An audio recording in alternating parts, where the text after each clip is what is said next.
जातीयवादी उपमुख्यमंत्र्याच्या कार्यकर्त्यांनी त्याच्या आमदाराच्या चिथावणीवर माझा पुतळा ज्या ठिकाणी जायला छत्रपती चौकामध्ये गेवराईमध्ये मी आलो.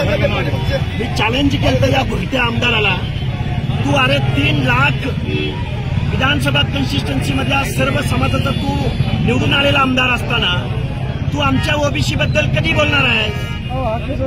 ही आमची भावना होती आणि त्याच ठिकाणी आम्ही इथं आलेलो आहोत. आणि तू माझ्या नादाला लागू नको. तू आम्हाला श्वान वगैरे बोलतो. चहा पिणार ना, थांबतो मी. आता पुढे कुठे पिसाळांच्या घरी जातो, बाबा पिसाळांच्या घरी मी जातो.